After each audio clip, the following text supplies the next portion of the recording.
السلام علیکم ویورز، کیا حال ہے؟ امید کرتی ہوں کہ آپ لوگ ٹھیک ہوں گے انشاءاللہ عز و جل۔ اللہ تعالیٰ آپ کو ٹھیک ہوں اور آپ کو اللہ تعالیٰ ٹھیک ہی رکھے، آمین ثم آمین۔ اللہ تعالیٰ کی رحمتوں کو آپ لوٹ رہے ہوں اور مجھے دعاؤں میں یہ ضرور یاد رکھنا، آمین ثم آمین۔ یہ ہمارے گھر کی روٹین ہے کہ میں بیمار ہوں، آپریٹ میرا خراب ہو گیا ہے، تو پھر یہ ہمارے گھر کی روٹین ہے، ورنہ کچن میں کسی کو نہیں تھی دیتی، میری شادی کچن سے ہوئی تھی۔ تو مجھے اتنی ہنسی آ رہی ہے کہ میری بہن نا جو بھی کام کرتی ہے میرے پاس آ کے نا بچوں کی طرح پوچھتی ہے بھابھی اور میری بہن کہ یہ کاٹ لیں، بہن کی تو ذرا طبیعت خراب ہے، وہ اٹھ نہیں سکتی، تو وہ پکوڑے بنا رہی ہے 7 رول، ایسے کاٹ لوں آلو، ایسے کاٹ لوں، اور میں نا ان کی آنکھوں میں نا دیکھتی نہیں ہوں کہ یہ شرمندہ نہ ہو جائیں، تو میں ان کو کہتی ہاں کاٹ لو۔ ماشاءاللہ 16 سے 17 سال شادی کو ہو گئے، 10 نندے جیٹ دیور ہیں، 10 بہن بھائی ہیں، سارے خاندان کو سنبھالنے والی آج آلو پوچھ رہی ہے کہ ایسے کاٹنے ہیں، یعنی کہ یہ کہ ہماری بہن کی وہ جو کیا کہتے ہیں جو چدراہٹ ہے وہ ادھر کی ادھر ہی ہے۔ مجھے ہنسی آ رہی ہے اور میں کروڑ دفعہ آپ کا شکر بھی ادا کر رہی ہوں کہ اللہ تعالیٰ سب بہن بھائیوں میں ایسی سلوک دے، اللہ نظر بد سے بچائیں۔ پلیز ماشاءاللہ ضرور کہنا۔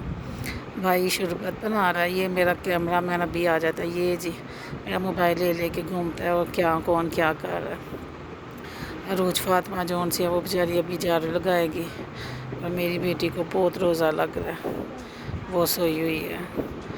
اللہ کا شکر ہے جی، الحمدللہ الحمدللہ الحمدللہ، اللہ کا کروڑ احسان۔ لاڈو کی طبیعت خراب ہوئی ہے تو یہ جھاڑو لگا رہی، اور اس کو شرم آ جاتی ہے، وہ چھپ جاتی ہے میری ویڈیو نہ بنانا۔ تو اللہ تعالیٰ کا شکر ہے، آپ سے التجا ہے، دعا مانگیں میں بہت جلد ٹھیک ہو جاؤں، بہت جلد۔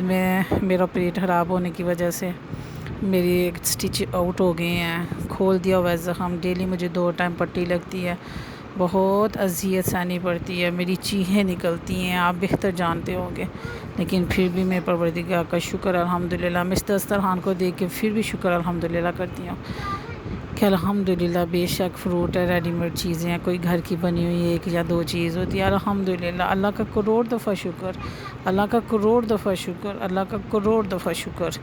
میرا رب کبھی بھی انسان کو اس کی اوقات سے زیادہ دکھ نہیں دیتا، اور میں ادھر لیٹی ہوں ان کے پاس، جب افطاری یا سحری کرتے تو مجھے ادھر لایا جاتا ہے کہ تم پاس رہو۔ تو میری بہنیں جو شادی شدہ ہیں، میں ان کو یہی میسیج دوں گی کہ جیسے بہن بھائیوں میں سے ایک ہوتا ہے نا کہ بہن ہمیشہ ہماری بڑی تھی، میں جیسے بڑی ہوں، تو ایک پریفرنس دی جاتی ہے۔ آپ بھی جب شادی کروا کے یا ہوئی ہے تو کبھی ساس سسر کو امپورٹنس دے کے دیکھیں، وہ بھی بیچارے بیمار ہوتے ہیں، دیکھیں دل سے دعائیں نکلتی ہیں۔ میں منہ پہ تو نہیں، منہ پہ تو اب دیتی ہوں، جھولیاں اٹھا اٹھا کے ہی دیتی ہوں، لیکن دل میں کہتی ہوں اللہ تعالیٰ مٹی اٹھائیں یہ سونا بنے، اللہ تعالیٰ 150 سال میرے بھائیوں کی صحت والی زندگی ہو، ہمیشہ بادشاہی ایسے ہی ہو، اللہ میری بھابھی کو جیسے یہ ہے اللہ تعالیٰ اس کو ایسی ہی بہو ملے، میری بہن کو اللہ دنیا کی تمام خوشیاں نصیب کرے۔ خون کے رشتے بہت پیارے ہوتے ہیں، بہت پیارے ہوتے ہیں۔ میری ماں جب تہجد پڑھ کے دعا مانگا کرتی تھی نا ہمارے لیے، تو آج میں کہتی ہوں امی آپ کی پرورش بڑی پیاری تھی، میں اللہ معاف کرے کہ کبھی بیمار نہیں ہوئی، بڑی اسٹرانگ عورت تھی، اللہ کی بڑی کرم نوازی تھی، ابھی بھی بڑی کرم نوازی ہے۔ میں گناہ کروں گی اگر میں گلہ شکوہ کروں گی تو میری ماں کہتی ہوتی تھی یا اللہ میرے بچوں کو کٹے رکھنا۔ تو میری بہن کا بیٹا معذور ہے، وہ گھر ہے اپنے، اور وہ خود بیمار بھی ہے، 2 ٹائم اس کو بھی پٹی ہوتی ہے۔ اللہ زندگی دے چھوٹے بھائی کو، اللہ زندگی دے، اللہ اس کو کسی چیز کی کمی نہ دے، تو میں اس کے لیے دعا مانگتی ہوں۔ بڑے بھائی میں تو بالکل حوصلہ نہیں ہے ہم دونوں کو دیکھنے کا، تو وہ 2 ٹائم ڈریسنگ کرتا ہے بڑی چھوٹی بہن کو، مجھے تو ڈاکٹر آ کے کرتا ہے۔ تو اللہ تعالیٰ زندگی دے، اللہ تعالیٰ بہن بھائیوں میں بھی ایسے ہی محبت سلوک دے، آپ لوگ خوش رہیں۔ آئے تو یہ جی میں لیٹ کے، مجھے صرف ایپل کھانے کا میں ڈرتی ہوں، میں کچھ نہیں کھاتی، میرے بہن بھائی میرے سر پہ آ کے کھڑے ہوتے ہیں، کھاؤ یہاں تو یخنی تو یہاں ایپل، اور اتنا میں ڈری ہوں نا، کچھ نہیں کھاتی۔ دعاؤں کی بہت ضرورت ہے، میرے رب کا بڑا کرم ہے۔